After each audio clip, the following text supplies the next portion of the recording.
Hello my internet friends, welcome back to the channel and welcome to this video about the L's, man. Everybody loves to focus on the highlight reel of wins in life, but today we're talking about the art fails, the art flops, the total art losses that one can take and how they can sometimes be a great lesson. I put out a 2024 recap video recently that you should all check out, but that video was focused on all the wins and or things I was proud of and happy with from 2024. This video, on the other hand, is all about the lessons I learned from my 3 biggest art L's from 2024.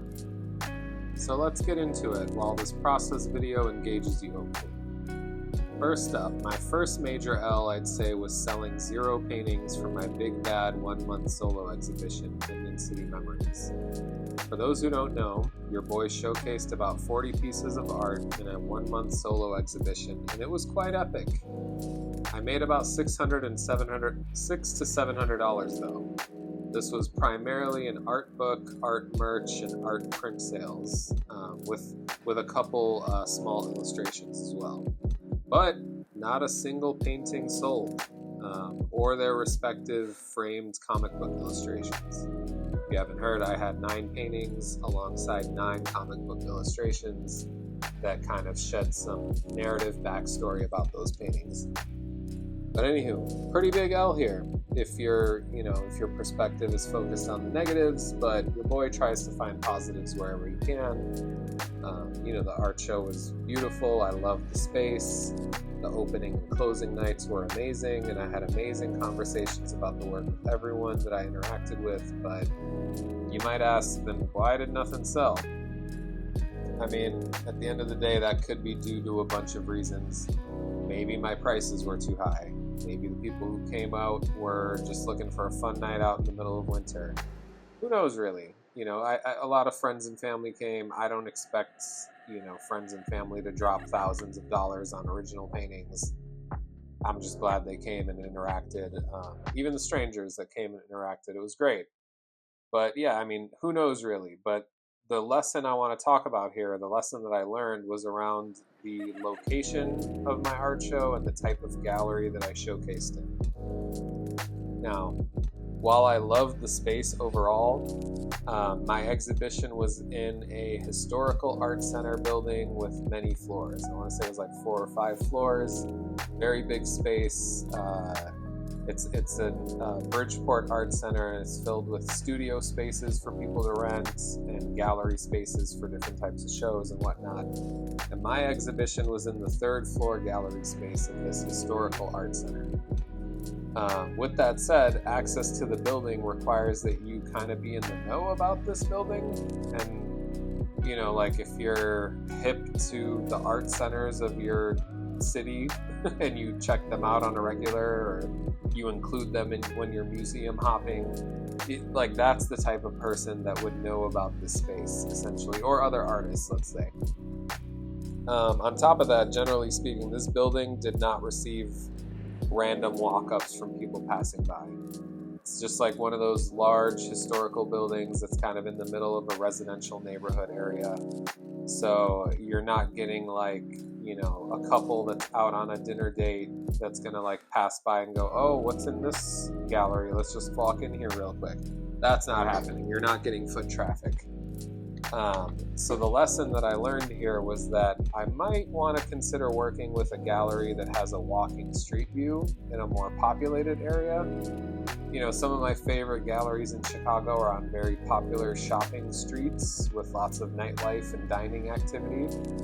I've actually showcased in a gallery in my neighborhood where people walked in and they were like, I saw your painting in the, from the window and I came in. So that's what you kind of want from a gallery space, which I didn't really think about for this show, unfortunately. I was more so focused on the type of space and how I could curate the gallery to my liking. But nonetheless, the other lesson I learned was that, working with a more official gallery could open me up to a larger network of gallery members / buyers and collectors. The space that I worked with didn't have a large network of collectors, I would say. I feel like it invited maybe media, or not even media, I wouldn't even say media, but just like perhaps the enthusiast that's looking for something to do here and there. I wouldn't say it's at least the contact I worked with. I mean, the entire establishment. I just don't think they were reaching out to or marketing to a large network of art collectors on my behalf. The way I've seen, when you subscribe to a certain Gallery Spaces email newsletter, they'll reach out and email you and say, hey, so-and-so is showcasing this month. Here's a link to the virtual exhibit. Contact us if you're interested in buying any of these pieces. Or like if you're trying to make a purchase online, like there's none of that with the space that I worked with. And that's not their fault. That's just not the type of space that they are, and that's okay. They provide a venue for somebody willing to rent the space to put on a show, and that's what they were there to do. And they fulfilled their end of the agreement. So no hate or no shade to them, but it was just a lesson learned for me for future shows. But yeah, so that was the big lesson learned there. On to the next one though. The second art flop from 2024 for me was not selling many copies of the art book that I released in 2024. Again, if you didn't know, I compiled an art and lore book that was intended to encapsulate the art and lore from my solo exhibition that year. I truly love how the book came out, and you can check out an art book review video I did on my channel as well about it, where I kind of flip through and talk about how I put it together and how it came out overall. Truth is, I've maybe sold a handful of copies of this book, and yeah, I want to say 5 or less, or maybe 7 or less, maybe a little more than a handful. Truth is, I mean, the biggest lesson here was the fact that I just didn't put together enough of a marketing campaign behind this book. I think this book would have benefited from that. The marketing I did was kind of like a week of, as I was compiling the book, like talking about it and then dropping it at the end of the week, or, a 2-week, let's say a 2 or 3 week period, not even, of just like posting about it on Instagram and moving on. Which makes me think, I did a whole Kickstarter campaign for my first art book a couple years ago, and that went great. It had a goal of $1,500, and I think we met the goal in a week or whatever. And in hindsight, I wish I would have done that for this book, but I was just too hell-bent on putting the book out by the time my art show had its closing night. I think I just had this fantasy that I was going to put the book out on the closing night and people were going to flock and buy the book, come to the show and buy the book and want to get it signed or whatever from me there. And that just wasn't the case. And I mean, I think production with the book, it wasn't enough time to have it even produced by the closing night anyway. So I had some mock-up copies for people to look through, and that just isn't enough for people to really get a feel.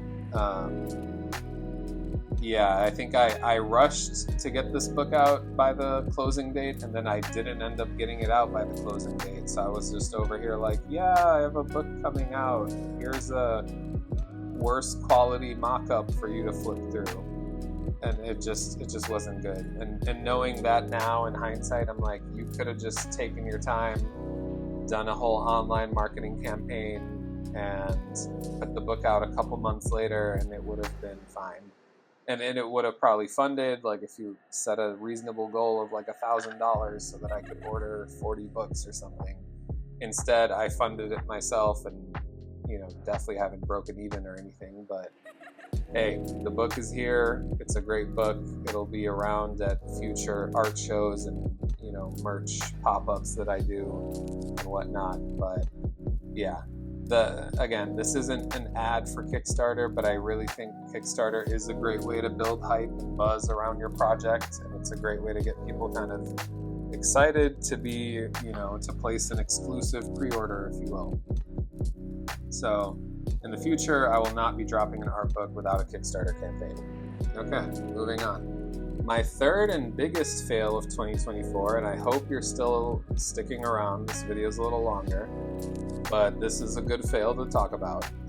Biggest fail was probably getting scammed by one of those art marketing social media programs.